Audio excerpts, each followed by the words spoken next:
Hello, and welcome to the first Cyber Ambassador Refresher Training in September 2020. Today, we will be talking about what top cyber safety issues should be part of your online safety curriculum this autumn. Before we start, I just want to say that I hope you've all settled back into school okay, and that you're enjoying the new term.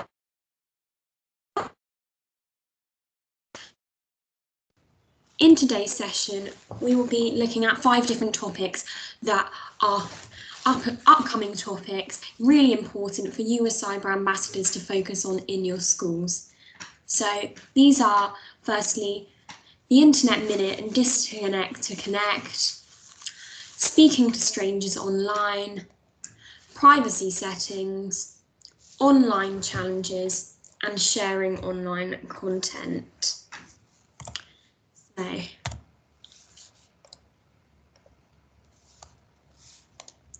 So firstly, the Internet Minute and Disconnect to Connect. So here is what happens in an Internet Minute 2020. So hopefully you saw that here is what happened in an Internet Minute 2019. So this is just a diagram which shows what happens in 60 seconds online. So as you can see, every minute there are 2.5 million snaps created, 4.1 million Google searches, 1,400 downloads of TikTok, 694,444 people scrolling through Instagram. That is a lot, I'm sure you will all agree. So, as I said, I'm sure you saw the 2019 minute and we've just seen the 2020 minute. So you should be able to see, if you take a look at the diagrams, that all of the statistics have gone up. So as you can see, for example, last year there were 3.8 million search queries on Google per minute. And as I said, this year in 2020, there have been 4.1 million search queries. Again, Snapchat's gone up by 400,000 snaps per minute, which, if you think about it, is a lot. And also, as you can see, TikTok was not included on the 2019 diagram, but is included on the 2020 diagram. And as cyber ambassadors, I'm sure that you know that a lot of your peers are now using TikTok, especially over lockdown. Everyone's been really keen to make TikTok videos and get on their devices.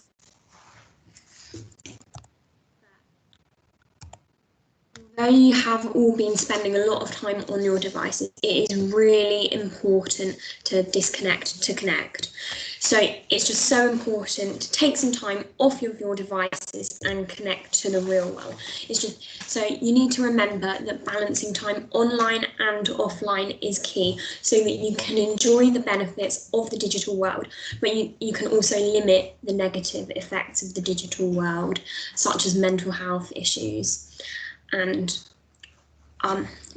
mental health issues and other stuff. So it's a good idea to take some time off of your devices, to go outside, maybe play a board game, read a book, do some baking, just anything where you're not staring at a screen all the time. So here are some signs that you should disconnect.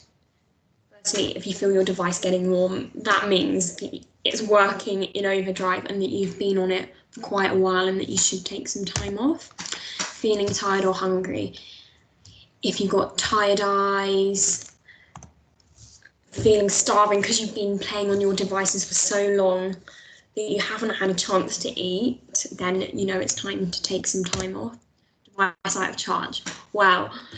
That's certainly a sign, isn't it? If you've been playing on your phone all day, using your phone to speak to friends all day, and it's suddenly out of charge, you think, hang on a minute, maybe I have been on this far too much. Endlessly scrolling. Have you ever been on Instagram and just ended up scrolling through and it keeps saying no new content, but you're still scrolling through? Yeah, I mean, I've been there. We've all been there, but you do know that if no new content is coming up and you're seeing the same old content over and over again, then it really is time to take a break.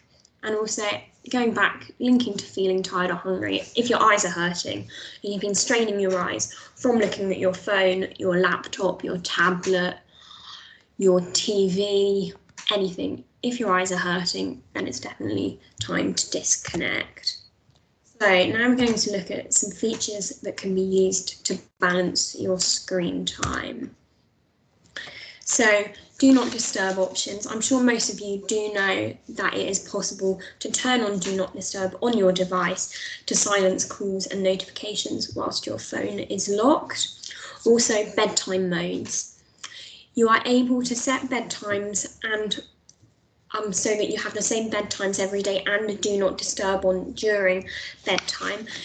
I'd just like to remind you that it's really important to switch off before bedtime so that you can have a proper sleep.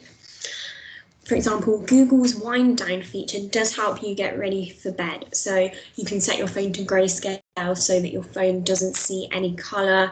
It will dim the screen. It will turn on your do not disturb just to get you ready for bed so that you have wind down from being on your device, because I'm sure you will know that if you're on your device straight before you go to sleep, then it can take you longer to get to sleep because of all the blue light that you've been looking at and your brain's still working, thinking about everything that you have seen on your device. Also, Android's digital wellbeing feature and iPhone's screen time feature. So both of these allow you to take a look at how long you've been spending on your devices and your digital habits.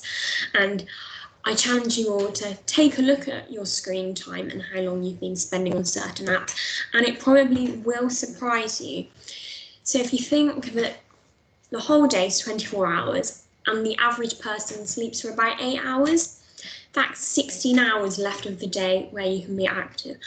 So take a look, see how long you have been spending on your devices, and that proportion of time on your devices and when you're awake, it will really surprise you. I know that my screen time on my phone, it sounds really bad, but I do spend about 4 or 5 hours a day, and I think that is over a quarter of the time that I'm awake looking at my phone, and that just can't be good for me or anyone else.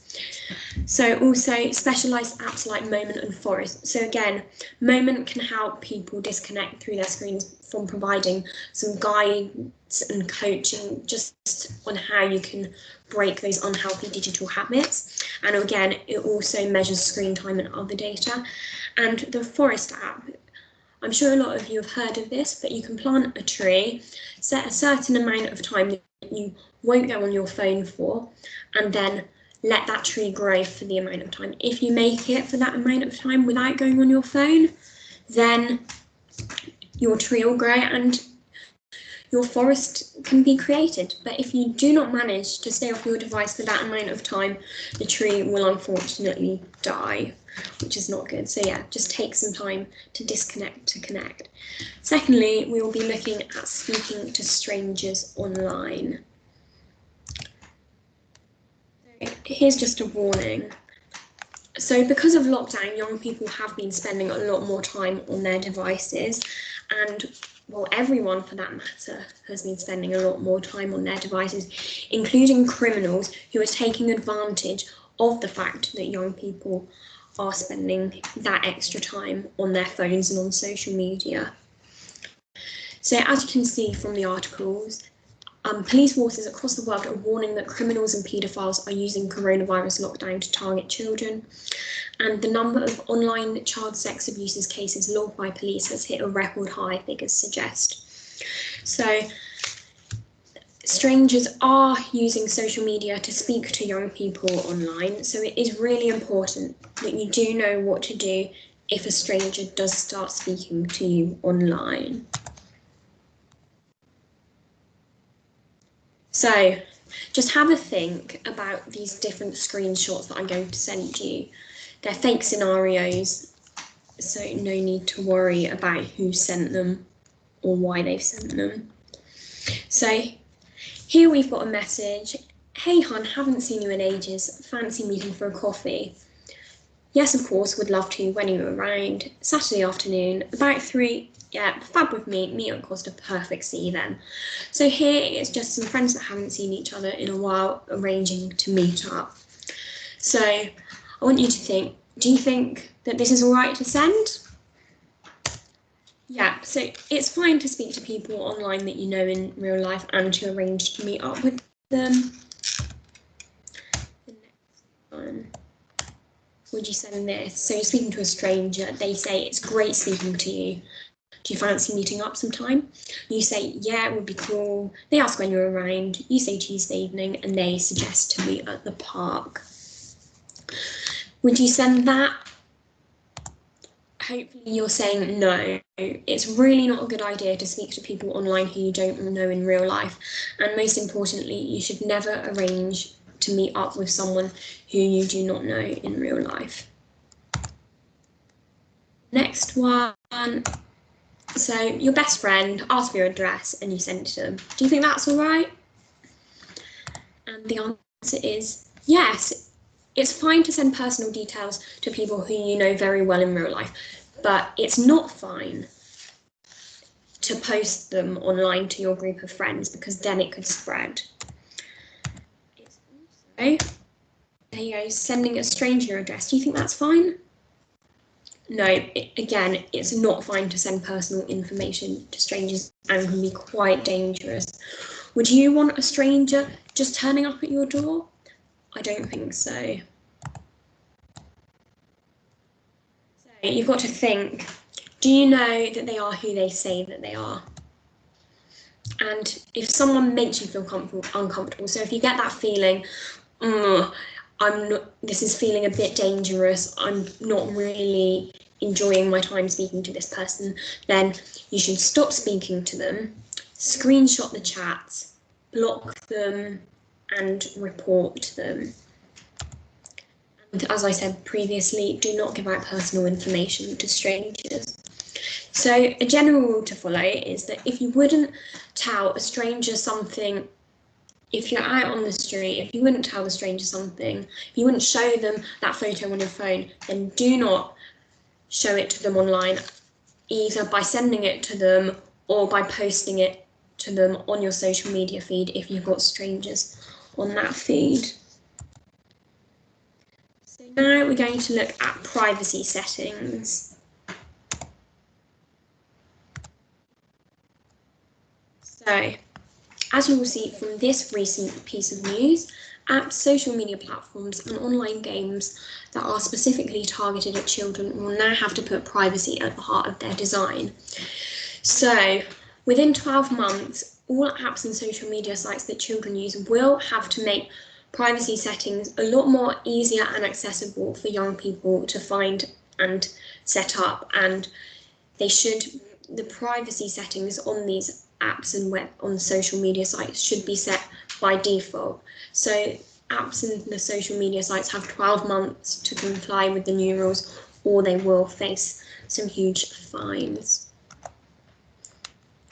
So as I previously meant, now more than ever, it is really important to stay safe online and not speak to strangers. So make sure that you keep your privacy settings strong so that strangers cannot find you. Also, do not add or accept anyone who you don't know.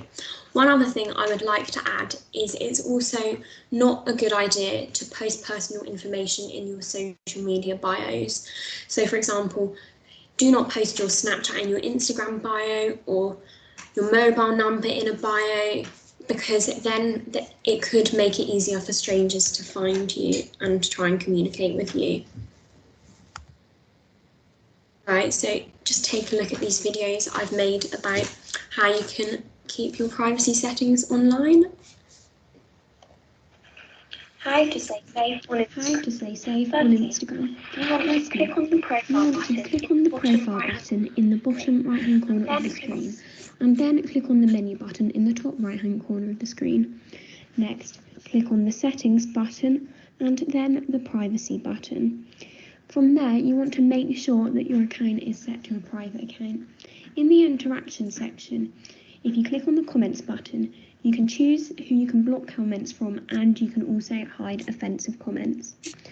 If you click on the tags button, make sure that allow tags from is set to people you follow or no one.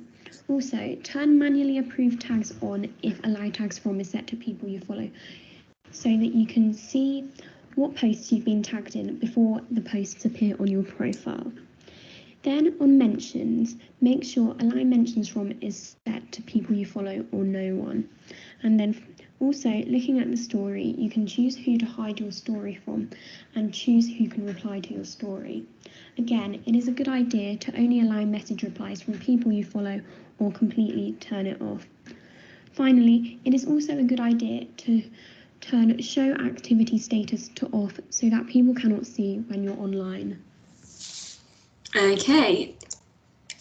Also made ones for Snapchat and TikTok as well, so we'll just see the Snapchat one now. How to stay safe on Snapchat. Firstly, click on the profile icon in the top left-hand corner. Then click on the settings icon in the top right-hand corner. When setting up your Snapchat account, it is important not to use your full name as your new username, so that people cannot search you simply by searching for your name.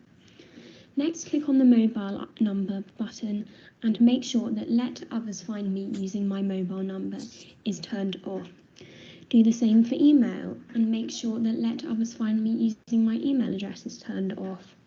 Then you want to scroll down to the Who Can section.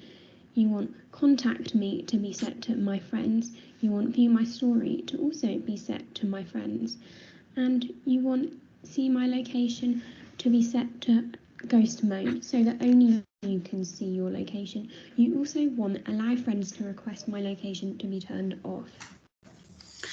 Right, next we'll do TikTok. So I forgot to mention that it's a good idea for you to be following along with these videos on your devices so that you can make sure that your privacy settings are as high as possible.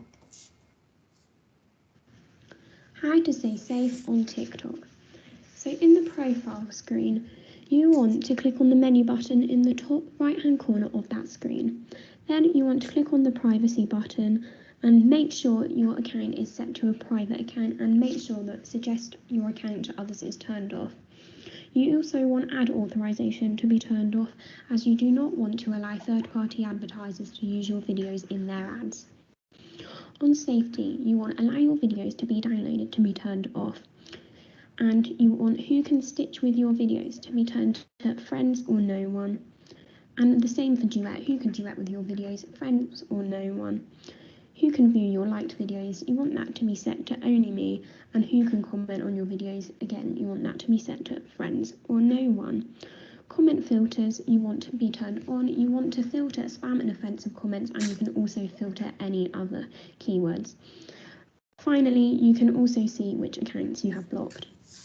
There we go. So yeah, just remember, it's really important to make sure that your privacy settings are as strong as possible, just so that strangers can't contact you. And if any strangers do request to follow your account or message you, then you should decline the request and delete and ignore the message. So now we're coming on to our fourth topic, which is online challenges. So I'm sure a lot of you have probably participated in online challenges over lockdown, as there have been many going viral on TikTok, on Instagram. So just see if anyone can name this challenge. Yep. So this is the Run for Heroes campaign, which was circulating on Instagram. So people were having to run 5 kilometres, donate £5 and then nominate 5. And this was to raise money for the NHS, and a lot of celebrities did participate in this. We've got another challenge. So I know this challenge was probably a bit before some of your time, but hopefully some of you will know the ALS Ice Bucket Challenge. I've just got a little video of Donald Trump doing it here to show you.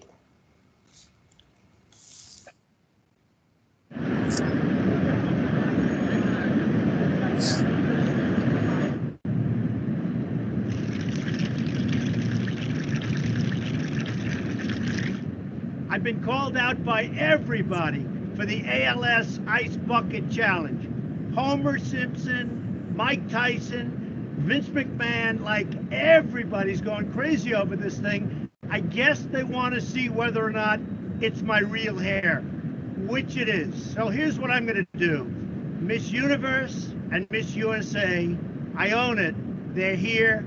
They're going to really do a number on me. I'm challenging President Obama, my son Donald, my son Eric.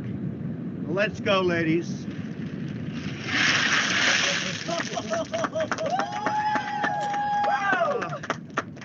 What a mess. Oh. There you go. So some challenges can be quite fun to do online, particularly those raising money for charity. But not all challenges are a good idea. So some challenges may be dangerous or illegal or, quite frankly, stupid and not good to do. So it's important when you see a challenge, think, is this challenge really a good idea for me to participate in? Is it safe? Will anyone get hurt from it? Will I get hurt from it if I do it? Is there a potential that something bad will happen because of it? And also think, who has generated the challenge and why? What was their motivation for doing it? With the ones you saw previously, the motivation was doing it for charity. But otherwise, what is the motivation? To make other people look stupid? To gain likes and follows? You have to think, have they generated the challenge just to get likes and follows? And what will you gain from participating in it? So if you're only going to get likes and follows from it and you're going to harm yourself or somebody else, then it's really not a good idea to participate in it.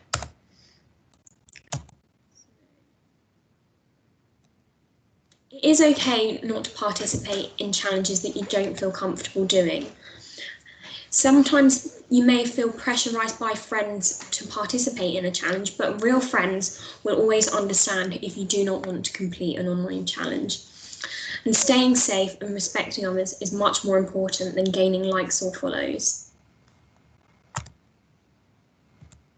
So what should you do if you see an unsafe challenge? So report it to the site that it is posted on. A lot of the challenges are on Instagram or TikTok, so take a look and report it to either of those sites. Also, if you see a challenge that you're unsure whether you should participate in, it's always best to speak to a trusted adult before participating in it. And also, if you've seen a challenge that does make you feel uncomfortable, speak to the trusted adult and get some help and support. And I will go through where the best place is to get the help and support. Right, moving on to our final top topic to focus your cyber safety education on, and that is sharing online content. So before you post, it's really important that you look at the share checklist, because once you've posted something, it is no longer yours. You've lost control of whatever you posted. It's now onto the internet domain and it will be part of your digital footprint.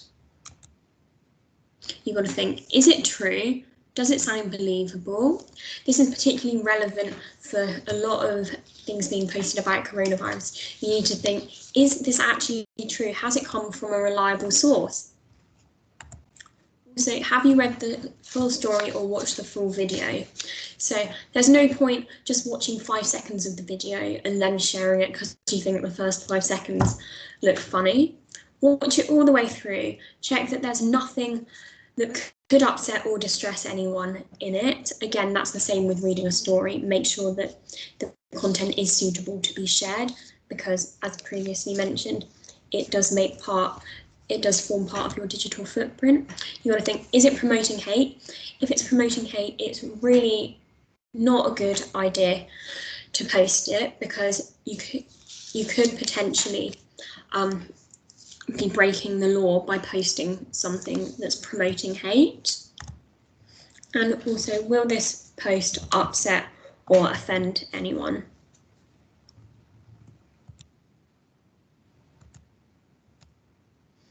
So what should you do if you see some distressing content that's posted online? You should mute, unfollow or block the person who posted it, and also try and hide it from your feed if possible. Report the post to the social media site and also reportharmfulcontent.com. So reportharmfulcontent.com is a really helpful website that you can go on. It gives you advice about how to report to social media sites, and it also has its own reporting function. So you have to have reported it to the social media site first, but if they look at your report and still don't take the content down or haven't looked at your report in over 48 hours, then you can go to reportharmfulcontent.com. So they will review the outcome of the report that you've already submitted. So they check the site's response against the site's reporting procedures and its community guidelines. And if they find that the site has unfairly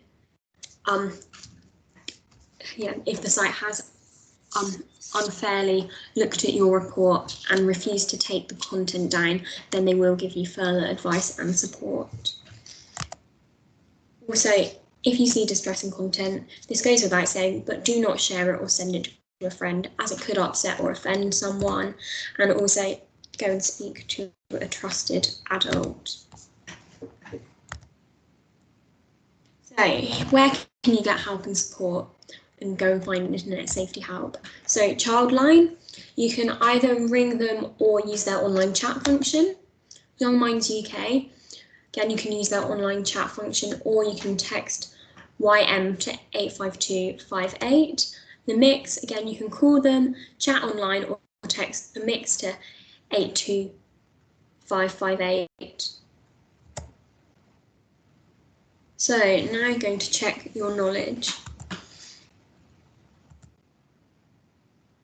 So get a pen and some paper and write these down, and then after this is finished, if you can email it to cyber.ambassador.hands@gmail.com or post it on Twitter and tag us. We'd really love to see that you participated in this knowledge check. So firstly, name 3 signs that you have spent too much time on your device.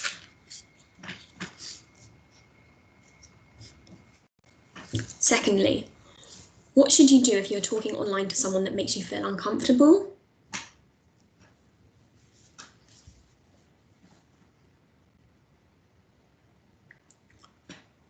Thirdly, how can you make it harder for strangers to find you online?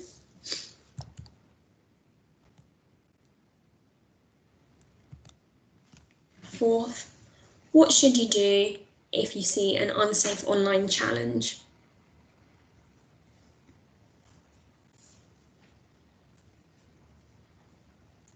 Five, name something that you should ask yourself before sharing content online.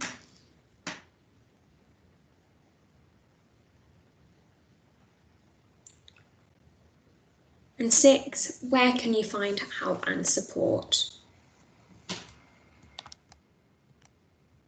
So I'll go back and look at the answers. So number 1, name 3 signs that you have spent too much time on a device. So anything that you think is a sign is probably a sign, but some of the examples that we spoke about is if your device is warm, if you're feeling tired or hungry, if your device is out of charge, if you're just endlessly scrolling with no new content, or if your eyes are hurting. They're just some examples. So number 2, what should you do if you're talking online to someone that makes you feel uncomfortable? So you need to stop speaking to them and ignore their messages, screenshot the chats, block them and report them, and then speak to a trusted adult or get help and support. How can you make it harder for strangers to find you online? So adjust your privacy settings. So for example, put your Instagram or TikTok account on private, change your Who Can section on Snapchat, do not accept requests from strangers or speak to your strangers.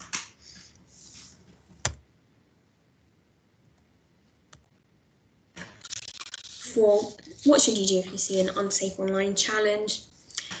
Do not participate. report it to the site and speak to a trusted adult about it, whether it's a good idea, and then they can give you the help and support that you need. I also forgot to mention that if a challenge includes threats or secrecy, it is really important that you do report it and speak to a trusted adult, because a challenge that tells you to keep it secret or threatens you if you do not do it is not a safe challenge. Number 5, name something that you should ask yourself before sharing content online. You want to think, is it true? Does it sound believable? Is the source reliable? Have I read the full story or watched the full video? Is it promoting hate? Will I upset or offend anyone? So any of those you could have.